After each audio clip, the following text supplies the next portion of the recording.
Hi guys, just wanted to talk about Gennady Golovkin's upcoming fight with Dominic Wade. You know, let me just say something here. Gennady Golovkin must be the only fighter in boxing that can fight an undefeated mandatory challenger and get called a cherry picker. Seriously guys, Dominic Wade is undefeated, 18-0. Okay, he's a mandatory contender for Golovkin's belt. He's coming off a victory against Sam Solomon, who just a year ago was world champion. Alright, Sam Solomon defeated Felix Sturm twice in Germany. Alright, and took his belt. That's the last guy that Dominic Wade fought, and he beat him. Yeah, and it was a close fight, but he got the win. He's still undefeated. So how can you guys tell me that Golovkin fighting his mandatory challenger is a cherry pick? Okay, didn't Golovkin try his best to get Billy Joe Saunders in the ring? Okay, they offered Billy Joe Saunders $4 million for a unification fight, and he turned it down. He priced himself out of the fight, and that's up to him if he wants to do that. If he doesn't want to fight Golovkin, fair enough. Okay, but don't say that Golovkin didn't try to get the fight, because he did. Okay, he tried to get a fight with Canelo Alvarez, but we all know that Oscar De La Hoya has the WBC in his pocket. And they're not going to make Canelo Alvarez do nothing, guys, okay? Canelo Alvarez doesn't want anything to do with Golovkin. Alright, we all know that, okay? Danny Jacobs has been really quiet about the whole Gennady Golovkin situation. He hasn't called Golovkin out, okay? He hasn't shown any interest in the fight whatsoever. So, unless Golovkin can get himself a unification, he has to take this fight. So, I don't understand where the criticism is coming from. You know, what does Gennady Golovkin have to do to please you guys and to not be criticised? Okay, I just don't understand. Okay, his last fight was a unification. Okay, David Lemieux was IBF champion. Don't forget about that, guys. Okay, he was IBF champion. Gennady Golovkin fought the guy, took him to school, took his belt, and then tried to get another unification. But these guys don't want to fight him. Okay, I think it's pretty unfair to criticise a fighter for facing his mandatory challenger, okay? That's what a fighter's supposed to do, alright? While you guys are criticising Gennady Golovkin for fighting his mandatory challenger, Deontay Wilder has had a mandatory challenger in Alexander Povetkin for the past year, who he's still yet to give a shot. You know, Alexander Povetkin has said numerous times that he's willing to fight Wilder. He's took numerous tune-up fights, okay? He just beat Mariusz Wach. Where's his shot at the title? Right? How many optional defences of that WBC belt has Deontay Wilder been given? Okay, too many. At least three. At least three optional defences. So that's a guy there that hasn't fought anybody yet. That's a good fighter, but is yet to face one mandatory opponent. Okay, Gennady Golovkin is a unified champion, right? Who has proven himself at world level, and is fighting a undefeated mandatory challenger next. And you guys want to criticise. And you guys want to complain like he's not fighting anybody.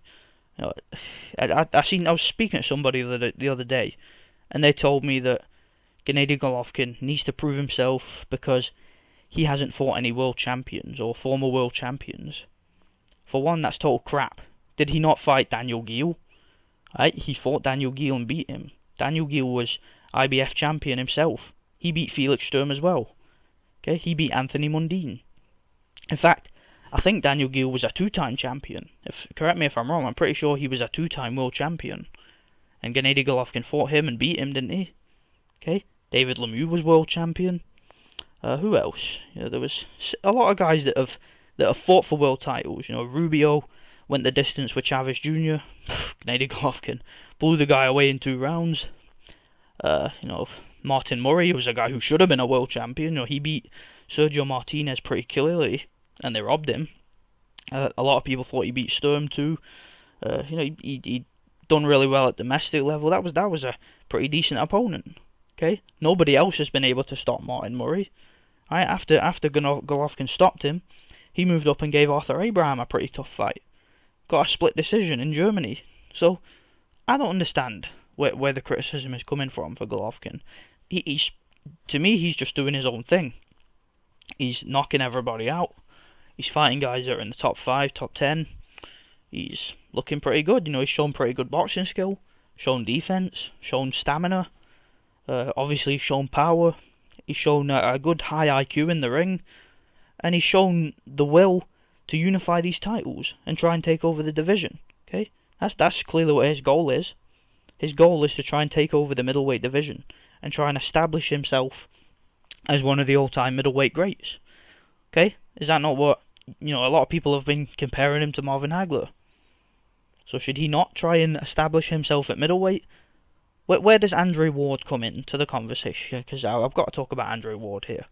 Because every time Gennady Golovkin's name gets brought up, somebody mentions Andre Ward. Listen, fuck Andre Ward, man. Andre Ward hasn't fought at middleweight in about 10 years or something. He hasn't fought at middleweight for. I think the last time he fought at middleweight was, I think he moved down to fight Darnell Boone, and he got dropped, and then he moved back up. So, unless Andre Ward wants to move down and try and become middleweight champion, I'm not interested in putting him in the same sentence as Golovkin, okay? Andre Ward hasn't fought in a while. Well, he has, but it was only one fight, and that was against Paul Smith. Against Paul Smith, okay? A domestic level UK boxer.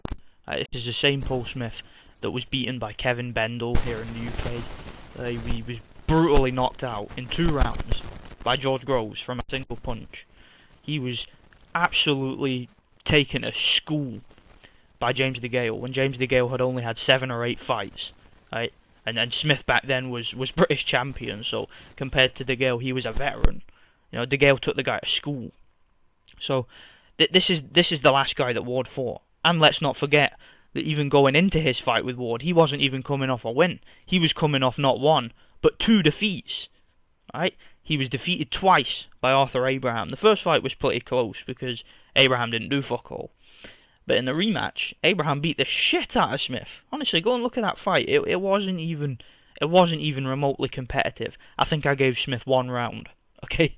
Arthur Abraham put a beating on him in that rematch, because for the rematch, Abraham actually prepared, he actually sparred, he actually trained properly, because he realised, later on in my career, I'd better actually be in shape for this, and he was, and he won it easily. Okay, it wasn't even competitive, and that was his fight going into the Ward fight. So, Andre Ward, a victory over Paul Smith means nothing. Okay, and that was his only victory in the past 3 years, guys. Okay, so until Andre Ward actually fights somebody and gets himself a bit more notoriety, I'm not interested in matching him up with Golovkin, because Paul Smith, fighting the Paul Smiths of the world means nothing, right? He's apparently, now I've read reports, I don't know what to believe about this, but I've read reports that he's apparently being lined up for a fight against Kovalev. If so, great. That's a great fight. Okay, I hope he goes ahead. Good luck to him. I think that Ward versus Kovalev is a very, very high level fight, and I look forward to seeing it if it happens. But as far as Golovkin goes, okay, Andre Ward is not going to move down to middleweight. Golovkin has unfinished business at middleweight, so I'm not interested in matching those two together. Okay, that's all I've got to say, guys. See you later. Bye.